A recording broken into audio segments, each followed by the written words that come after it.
dan salam sejahtera kepada semua penonton dan juga kepada semua subscriber. Terima kasih. Welcome back to EasyFast.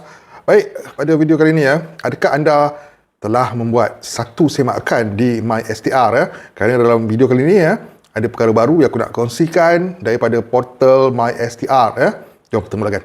Baik. Okey, sekiranya anda belum membuat semakan ataupun sudah membuat semakan, adakah anda perasan ada suatu ruangan baru seperti tertera permohonan semakan semula dalam kurungan rayuan.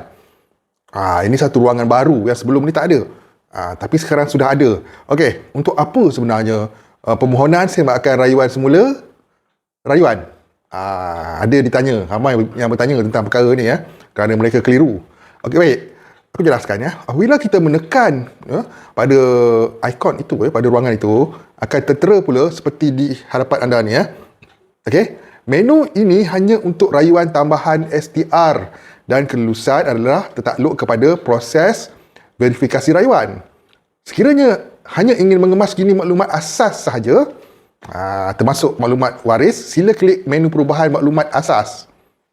Jika ia ingin meneruskan rayuan tambahan atau tidak, kembali ke MySTR. Okey. Ramai yang tak jelas tentang perkara ni jadi aku nak jelaskan sebenarnya untuk apa. Okey aku jelaskan. Okey, menu yang anda lihat tadi sebenarnya ialah suatu menu untuk anda membuat rayuan SARA. SARA. Kerana jelas dinyatakan tambahan STR. Tambahan STR itu ialah SARA.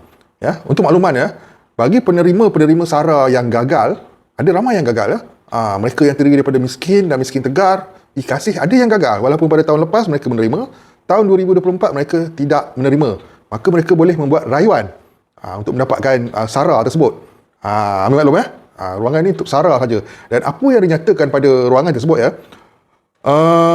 menu ini hanya untuk rayuan tambahan STR dan kelulusan adalah tertakluk kepada proses verifikasi. Maksudnya kita bukan apply, kita mohon rayuan saja. Kita pun sedia maklum.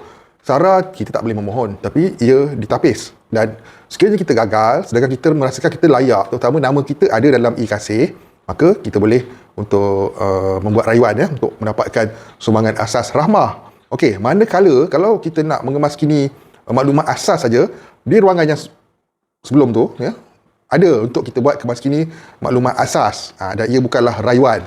Jangan salah faham. Bila korang membuka portal MySTR, paparan akan keluar seperti berikut Di atas sekali, semakkan permohonan. Kedua, cetakkan permohonan.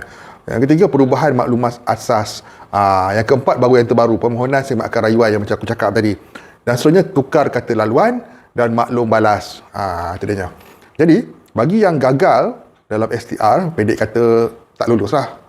Dengan segala bagai kod kesalahan apa semua sebab kegagalan tu, maka walaupun tidak dinyatakan pada kolom ini tentang perkara tersebut tapi apabila anda menekan kepada tombol yang aku cakap tadi tu, korang akan mendapati anda juga boleh membuat kemas kini untuk membuat rayuan. Harap ambil maklum dan perkara ini sebenarnya terguna pakai juga sebenarnya. Hakikat yang sebenarnya terguna pakai juga sekiranya kita ingin membuat pengemas kinian untuk membuat rayuan. Itu cerita dia. Kita kena faham dengan jelas. Tentang permohonan semakan semula rayuan ni.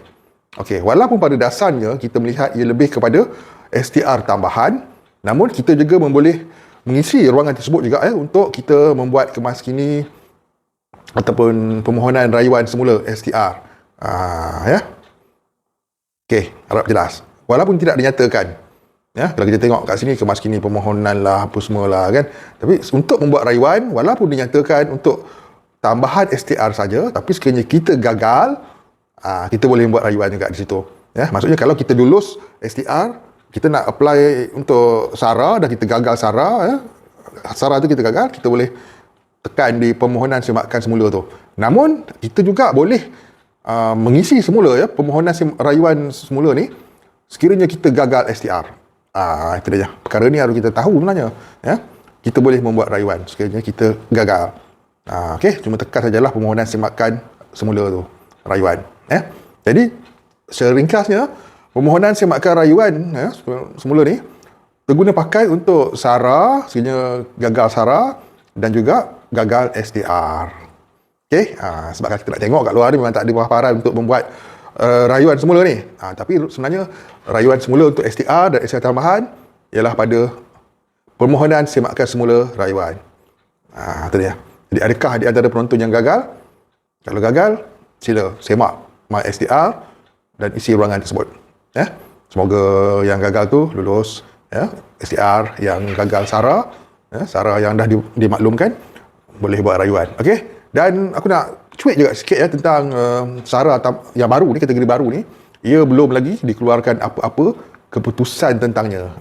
Perkara ni jelas bila kita membuat sebakan, ya, belum ada lagi perkara-perkara tersebut. Okey. Jadi harap kita semua jelas dengan perkara tersebut, ya. Dan harap maklum, ya, kalau kita tekan pada semakan rayuan tersebut, ya, Sarah masih lagi dalam proses semakan dan ada pautan rasmi ke My Kasih. Belum keluar lagi lulus ataupun gagal, ya, bagi kategori baru 300 dan RM150. Okey. Itu dia, harap jelas ya penerangan ni. Aku cuba ringkaskan dengan seringkan yang boleh untuk kita lebih faham. Ya, itu dia. Sekian, jumpa pada video yang akan datang. Assalamualaikum, salam sejahtera, salam hormat semua, salam sayang. Bye bye.